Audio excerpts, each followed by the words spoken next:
everybody, welcome out to the backyard today on this sunny day. We're going to do an old-fashioned classic, a childhood favorite. Man, it just means a lot to me. And this dish is going to be goulash.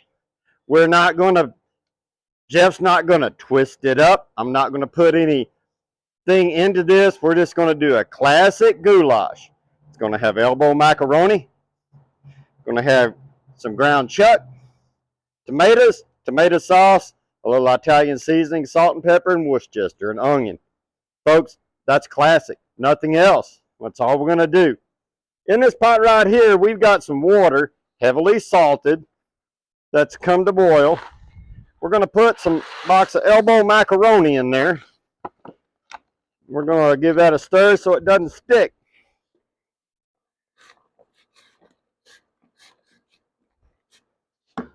There we go, folks. Hey, just want to drop a short reminder about October the 5th. I'm not going to say anything else about that. I'm going to make you go back and look through some shorts and videos to find out what October the 5th is about, folks. But it's going to be a good day, not only for the people that are going to be at that event, but it'll be a good day for me as well.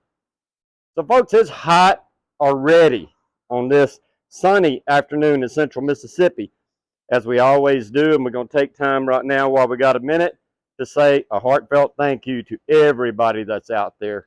We had a video post yesterday, already got a decent amount of views and likes, and I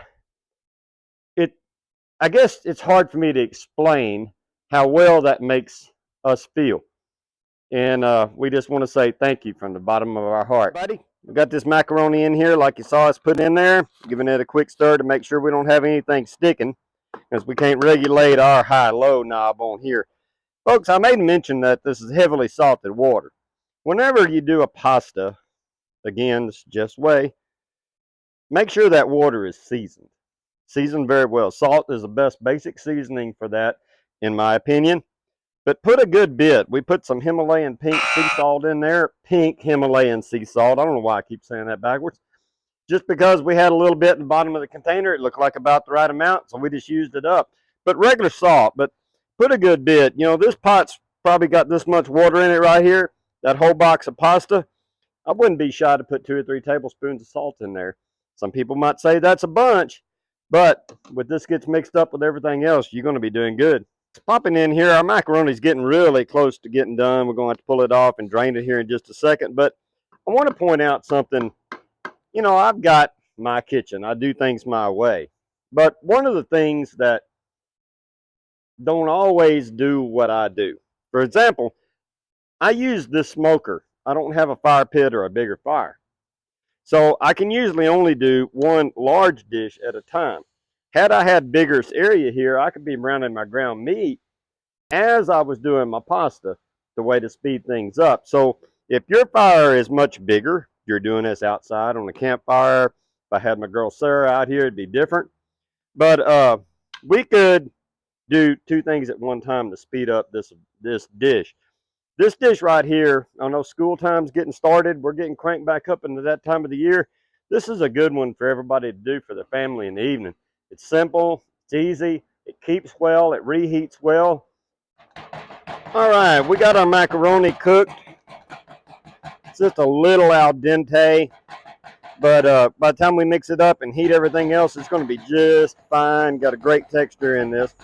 We're letting this kind of drain on there as I make a lot of noise for you. To that, we'll put a couple of tablespoons of olive oil in this big skillet. I'm going to get it on there and getting hot, because the next thing we're going to have to do is the ground meat. We got the water out of our pot, and we want to put our pasta in there. We're going to keep everything in here, because this is what we're going to mix everything up for, or for everything in.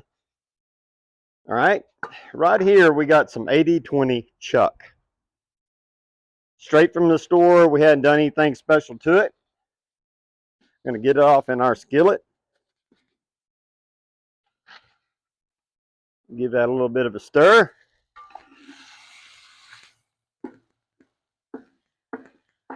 Now, 80-20, a dish like this, you could probably get away with using a meat a little bit fattier, but 80-20 is probably the average.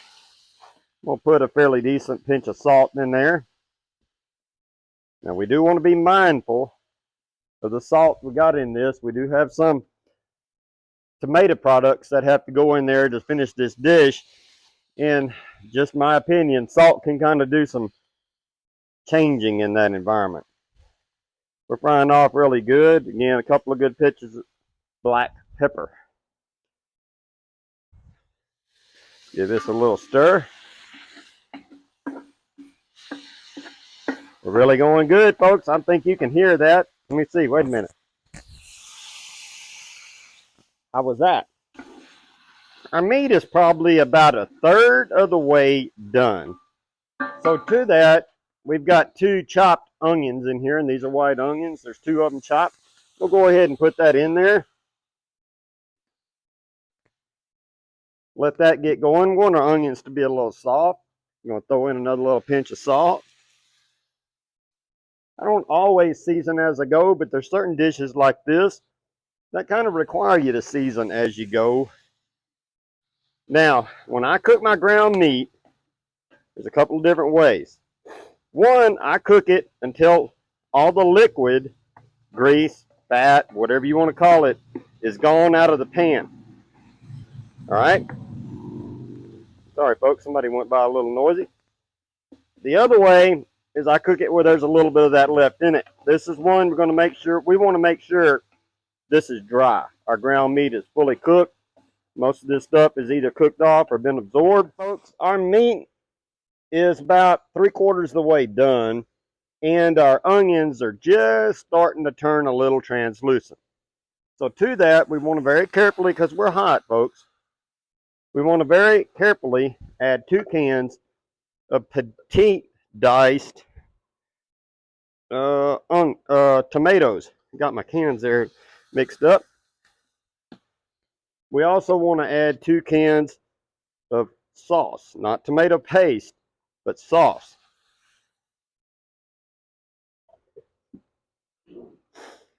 Now, I have a bottle of ketchup over here. One of my childhood things is a taste of ketchup in this, but we're going to add that if I need to. Let me give this a quick stir, and we're going to put a little seasoning in this.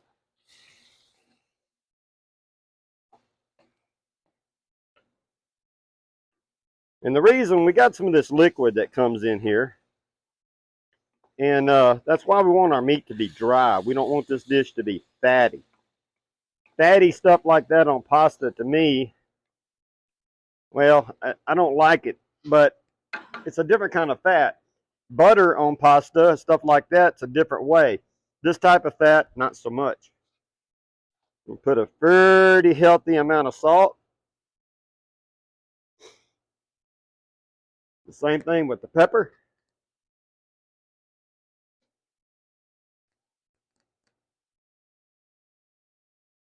And then we're going to add about a teaspoon of granulated garlic and about a teaspoon of red pepper flakes. We're going to add about 2 tablespoons of Worcestershire sauce and about 2 heaping tablespoons of Italian seasoning. Give this a little bit of a stir. Now, tomato stuff in cast iron. I can hear people asking already. You're not supposed to cook tomatoes in cast iron. Well, I know.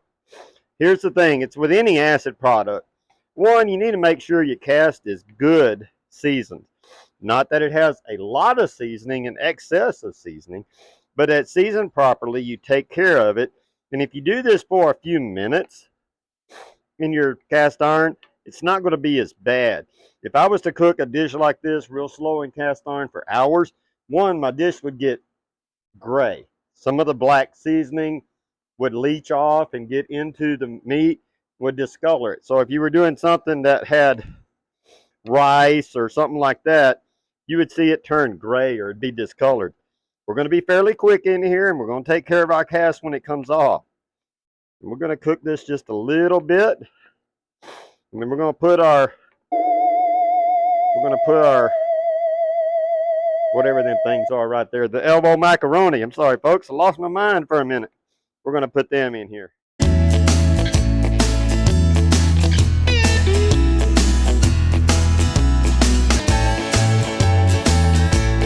All right, folks, give this a quick stir right here, just a little bit. We're starting to get a little bit thick. But before we do, we want to get all this pasta off in here. Got the bulk of it in there with the spoon. We're going to get the rest that way. Let's get this mixed up. Oh, look at here. It's starting to look good.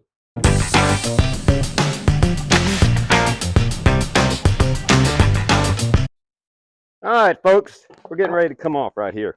We don't have any hot pot holders, so we're going to use these cup towels to get this off.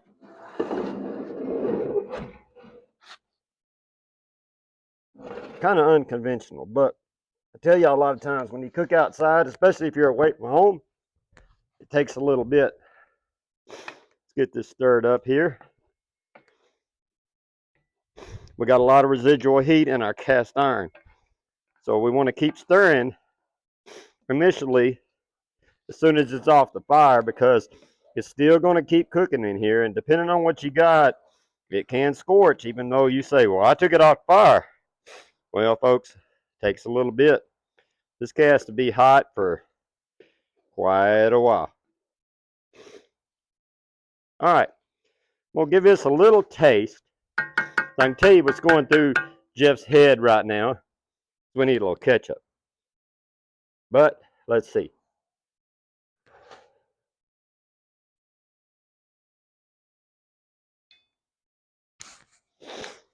Well, maybe, maybe not, but you know what? We brought it out here. We can't let it go. I think that's a couple of tablespoons of ketchup. We're going to stir that in there. A lot of times in older households, ketchup was used a lot instead of tomato sauce.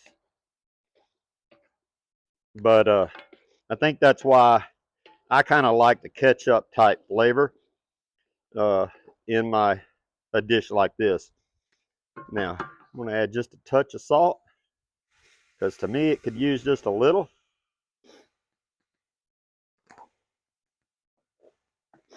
And folks, I'm fixing to do something that I don't know that I've ever done on a video before. And we're going to give it a whirl. See what happens right here. All right. Taking a little bit of this. We're going to hand it to the cameraman to get a judging of whether this is going to be acceptable or not.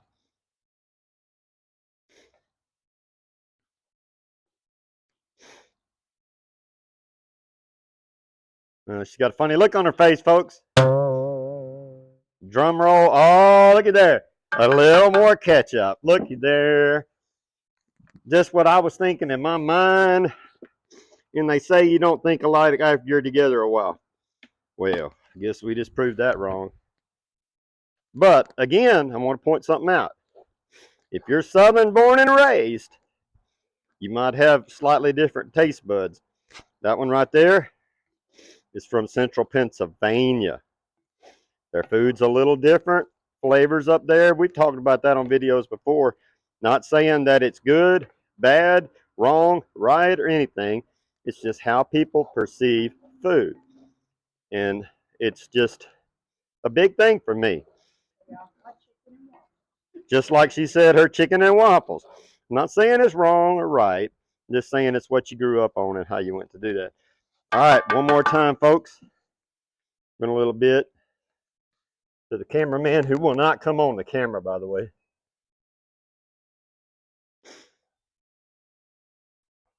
Oh, we got a good head nod right away. Okay, folks. Here we go. We're not going to leave this out here long to cool off. It's about lunchtime, and we're fixing to work on this for lunch and keep the rest for dinner. Now, I'm going to kind of drape a little over this edge right here, because this towel is trying to flip up into it. Folks, again, thank you from the bottom of our heart. We got a lot of stuff coming up. We're already booking stuff out for next year, and we're just loving it. I can't explain that. So, from a sunny, sunny day in central Mississippi, we want to say two things. God bless and enjoy your food.